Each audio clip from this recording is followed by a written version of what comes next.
खबर जरा पीओके से भी आप तक पहुंचाते हैं। पाकिस्तान के अंदर जहां पर एक सदारती ऑर्डिनेंस आप सबको याद होगा कि इस साल काफी ज्यादा सुर्खियों में रहा और पीओके के अंदर इसके खिलाफ पहले दिन से ही अभी ये सदारती ऑर्डिनेंस मंजूर नहीं किया गया था।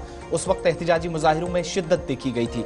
वक्त गुजरने के साथ साथ चीजें इतनी खराब होती चली गई कि फौज, मकामी पुलिस और आम शहरी सड़कों पर उतरकर एक दूसरे पर लाठियां बरसाते हुए नजर आए। लेकिन पीओके के अंदर ये एहतिजाजी मुजाहिरे अभी मुकम्मल तौर पर थमे नहीं हैं और एहतिजाज एक बार फिर से होगा।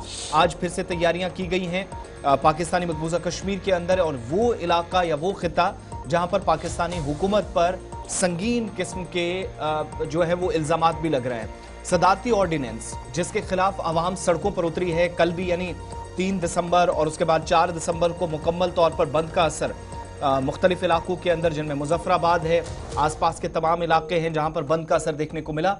और ये जो सदारती ऑर्डिनेंस है जिसके तहत कुछ सजाओं का भी ऐलान किया गया है, असल में इसके ज़ाब्ते जो हैं वो इतनी सख्ती से नाफिज किए जाएंगे जिसका मतलब यह है कि अगर हुकूमत, फौज या फिर एस्टेब्लिशमेंट कह लीजिए या फिर मकामी किसी इदारे के खिलाफ पीओके के अंदर आप कोई प्रोटेस्ट करते हैं तो सबसे पहले इंतजामिया की इजाजत जरूरी होगी, जो ऑर्डिनेंस जिसकी तरफ इशारा करता है, जिसको असेंबली और पब्लिक ऑर्डर ऑर्डिनेंस 2024 का नाम दिया गया।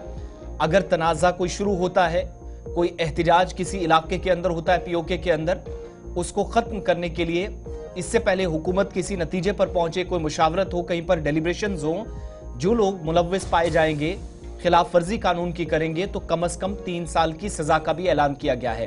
अहम तरीन दफात क्या है?